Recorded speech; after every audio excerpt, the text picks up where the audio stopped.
कभी सोचा है कि कुछ स्टूडेंट्स हमेशा टॉप कैसे कर लेते हैं, वो भी बिना ज़्यादा टेंशन लिए। लगता है जैसे उनके पास कोई सीक्रेट कोड हो। सभी टॉपर्स में एक बात कॉमन है, उन्होंने कुछ ऐसे अनस्पोकन रूल्स फॉलो किए जिनसे उनकी स्टडी ही बदल गई। ये सिर्फ इंटेलिजेंस की बात नहीं बल्कि स्मार्ट स्ट्रैटेजी की बात है। इस वीडियो में मैं वो 7 सीक्रेट्स बताऊंगा जो हर टॉपर फॉलो करता है। ये टिप्स तुम्हें भी एवरेज से टॉपर बनने में हेल्प करेंगे। चलो शुरू करते हैं।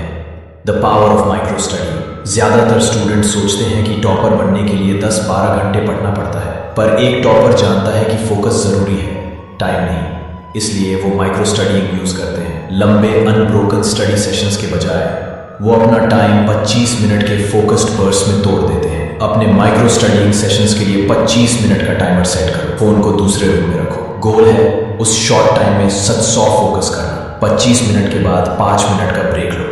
ये सिंपल रूटीन तुम्हारे दिमाग को फ्रेश रखेगी और तुम डिस्ट्रैक्ट होकर 4 घंटे पढ़ने से ज्यादा एब्जॉर्ब कर पाओगे। The one source principle. Imagine करो एक बिल्डर जो 10 अलग अलग कंपनियों के टूल्स से घर बनाने की कोशिश कर रहा है। वो टूल्स को समझने में ही आधा टाइम वेस्ट कर देगा।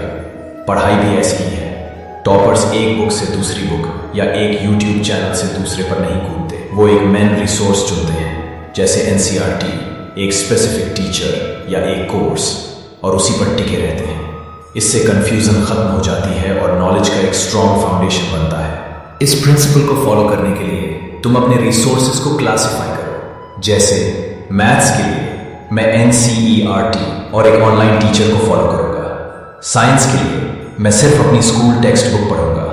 The brain dump for overthinking. Overthinking एक क्लटर रूम जैसा है, कुछ मिलता नहीं और फोकस करना मुश्किल है। और अगर तुम खुद से सोचना बंद करो बोलते हो तो तुम्हारा दिमाग उसी चीज के बारे में और सोचेगा। इसका सॉल्यूशन है एक सिंपल टेक्निक जिसे ब्रेन डंप कहते हैं। जब भी तुम्हारा दिमाग वरीज से भरा, दोस्तों के बारे में, सोशल मीडिया या कुछ भी, एक नोटबुक लो और वो सारी चीजें लिख दो। अपने दिमाग से निकाल कर पेपर पर डाल दो। तुम्हें सरप्राइज होगा कि तुम्हारा दिमाग कितना क्लियर हो जाता है और तुम पढ़ाई पर फोकस कर पाओगे। The active recall method. ज्यादातर स्टूडेंट्स नोट्स को बार बार पढ़ते हैं, जिसे हम पैसिव लर्निंग कहते हैं, पर टॉपर्स जानते हैं कि ये काफी नहीं है। इसके बजाय वो एक्टिव रिकॉल का इस्तेमाल करते हैं। ये कैसे काम करता है? एक टॉपिक पढ़ने के बाद अपनी नोटबुक बंद करो। अब बिना देखे खुद को जोर से समझाओ कि तुमने क्या सीखा है। अगर तुम अटक जाते हो तो ही नोट्स देखो। ये तुम्हारे दिमाग को मजबूर करता है कि वो इंफॉर्मेशन को याद करे,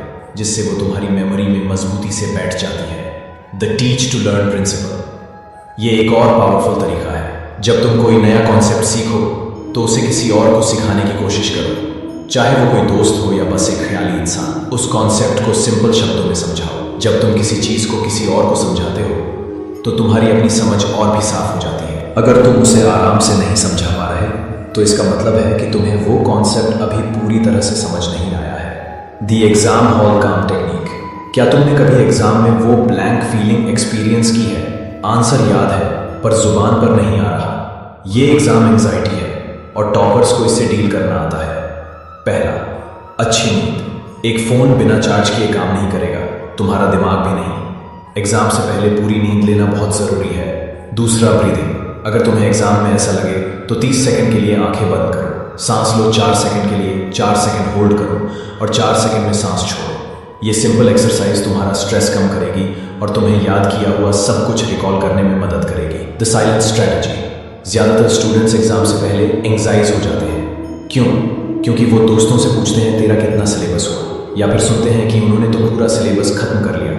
एक टॉपर इसमें नहीं पढ़ता, वो साइलेंट मोड में चला जाता है। वो ऐसी कॉन्वर्सेशंस अवॉइड करता है क्योंकि उसे पता है कि ये बस शोर है जो उसके कॉन्फिडेंस को कम करेगा। एग्जाम से 15-20 दिन पहले सिर्फ जरूरी बातें करो। तुम्हारा कंपटीशन सिर्फ तुमसे है। ये सिर्फ टिप्स नहीं है, ये एक नई सोच है। ये वो आदतें हैं जो एवरेज और टॉपर को अलग करती हैं। मैंने तुम्हें कोड दे दिया, अब तुम्हारी बारी है इसे अप्लाई करने की। सबसे इंपॉर्टेंट चीज जो तुम अभी कर सकते हो वो है इन प्रिंसिपल्स को फॉलो करने का कमिटमेंट। मुझे कमेंट्स में बताओ कि तुम कौन सी टिप से शुरू कर रहे हो। तुम्हारी टॉपर बनने की जर्नी अब शुरू होती है। मैं हमेशा तुम्हारे साथ हूँ।